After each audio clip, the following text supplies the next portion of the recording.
So that covers strategies to protect your wealth. Now we're just going to touch quickly on some strategies to keep your super working whilst you're not. So these are really tips to grow super for those that are working part-time or on maternity leave. So tip number 1 is to contribute money to receive a government co-contribution payment. Tip number 2 is to split super contributions with your spouse. Tip number 3 is to review your super fund. So we'll go through those individually and discuss what the benefits are of these tips. Contribute money to receive a government co-contribution. It's a government initiative whereby the government will make a contribution into your super fund. The maximum contribution is $1 for every $1 of contribution you make to your fund. So the government will give you $1 for every dollar that you put into your fund, up to a limit of $1,000 per year. So if you qualify for a full co-contribution payment up to the maximum $1,000, if you put $1,000 into your fund, the government will match that and put another $1,000 into your fund. So you have $2,000 going in total. You're eligible for that maximum contribution of $1,000 if your income is less than $31,920 in a financial year.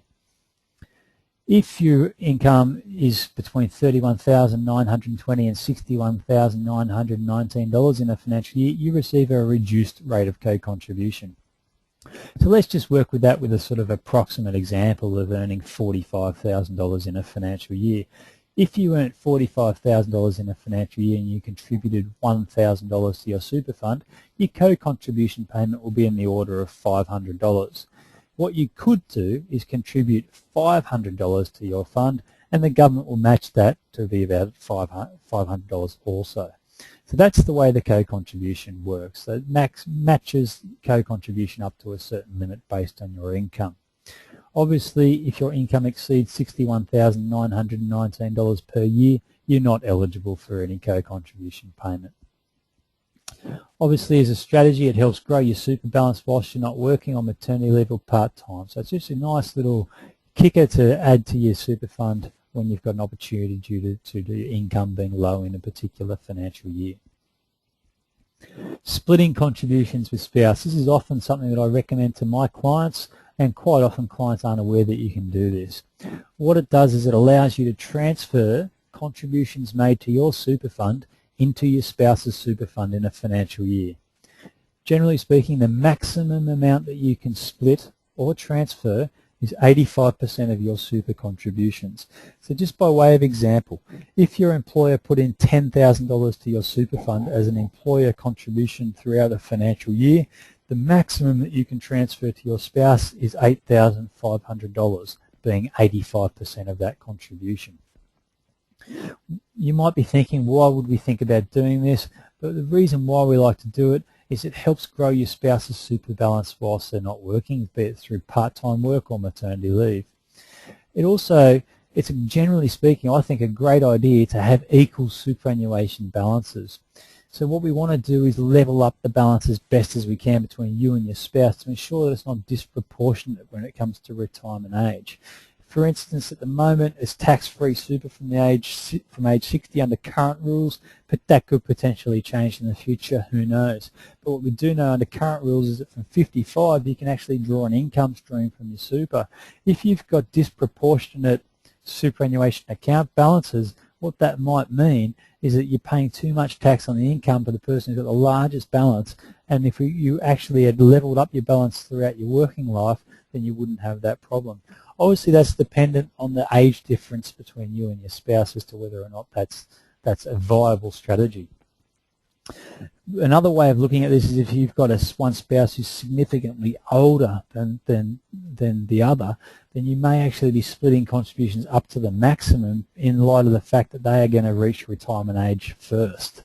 So you want to actually maximise their super balance because they will be reaching age 60. They'll have the best potential to draw on their super in retirement, and you'll be too young potentially to draw on your super at that point in time. So you'd have a disproportionate balance under that circumstance. Then the final tip I want to talk about is reviewing your super fund. As a preamble, I guess superannuation is a long-term investment, therefore long-term investments should be chosen. The types of things that are long-term investments are shares or property investments, and generally long-term investments. In terms of reviewing your fund, you should check your fund performance against others and always make sure you're in top performing funds. When you're checking performance, it's important to check it not just over the recent period in terms of the last 12 months, but also go back longer, 5 years or longer if you can, just to get a full investment market cycle through there to make sure you're in top performing funds. As a general rule, make sure that you don't have multiple superannuation funds, as it can result in unnecessary duplication of fees. The only exception to that would be if you're keeping one fund open because it might have a special benefit. That might be really cheap life insurance, but it has really poor investment performance.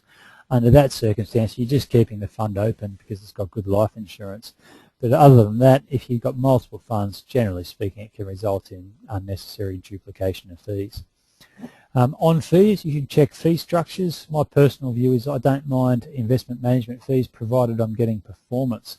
The key thing to think about is return after fees in terms of when you're assessing funds. So if investment managers are charging a management fee that might be higher than your current fund, that's okay provided the return is a magnitude higher than your current fund. So that's one thing to check. Also make sure that the personal insurance that you have in your fund, so your life, TPD, income protection or salary continuance insurance within that fund is adequate and competitively priced. A big thing in fees is making sure that the insurance premiums coming out of that fund are in line with market and reasonable for your age, occupation and health status. A bit of a plug for a business like ours is to rely on independent advice. A lot of banks and fund managers and superannuation funds have their own advisor network. Just be a bit wary when dealing with those if they're recommending their own products. It's always good to have an independent view. Our business in particular does work across all the spectrum of funds and products that are available, and we have no allegiance with any one provider. And again, rely on independent research. I know that some funds do promote their own comparison research with their performance relative to peers. Just be careful when relying on that because quite often you have to focus on the footnoting and the fine print. So independent research, there are companies out there that compare performance between funds, and we use a company called Lonsec for that service, and they would rate each fund based on its performance, and as they provide tables as to how things are progressing. So that covers off the topic how to keep your super working whilst you're not. I just want to touch quickly on about Apex Partners, which being our business, just talk about the role of an advisor, talk about the advice process, and just provide some contact details if you would like to leave some feedback or have any questions. The financial planning process. This is really driven from the way we deal with our clients, and the first thing that we must do when working with our clients is identify their goals and objectives. So sit down, have a chat on the phone if necessary, work out what's important to you. Is it purchasing a new property, for instance? Is it making sure you've got enough money to put kids through school? Those types of things need to be addressed and identified. Once we've identified those, we'll do some research and analysis, compare your current investment structure, compare your current super fund, compare your current strategies in terms of budgeting and managing your cash flow, and then we come to you and we present a series of recommendations, or gets the outcome from our review. So that's an advice presentation is step 3 in the process. Once you've got the advice and you might have some recommendations to do some different things potentially, I think it's very important that you have a review process. So there's a regular catch-up to make sure that what has been implemented today reflects your goals and objectives into the future.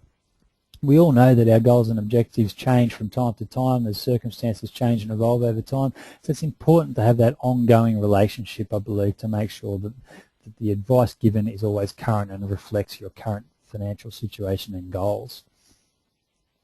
The role of advisor, people have different perceptions, I guess, or preconceived ideas as to what a financial planner or financial advisor does. For our business in particular, the main role of an advisor, first and foremost, is to develop a strategy with a client. So that's setting some goals, doing some financial modelling, getting some product research, doing some tax planning and strategies to protect their wealth. The byproduct of that strategy and the goal setting and working out what needs to do is there might be a need to obtain some products. So that might be a new super fund, that might be a managed fund to start an education savings plan, for instance. You might want to be interested in investing in direct shares, having a life insurance policy, or opening up a new deposit account, say for a holiday, a new car, school fees, whatever you decide is appropriate. And the third role of an advisor is to manage. So to manage your goals and objectives, manage the investments that are under our control, provide a report and generate some sort of feedback as to how things are progressing over time, coordinate professional services, so dealing with an accountant for tax returns, for instance, and also estate planning, so in terms of dealing with a solicitor to prepare a will if you don't already have one. If you're interested in catching up or have any questions specific to this presentation, or you'd like to have a chat more generally about planning, I've got my contact details there. Telephone number in the office is 1300 856 338, or my email address is ryan.love@apexpartners.com.au. That concludes the presentation that we've got today. I would encourage you, if you do get the time, I wouldn't mind you sending me your feedback. I do encourage an email feedback. It's always good to know what your thoughts are on the presentation that we've done today. Any topics that you'd like covered for the future, by all means, we're happy to consider those and think about doing those also. Thanks for listening, and I hope to speak to you soon.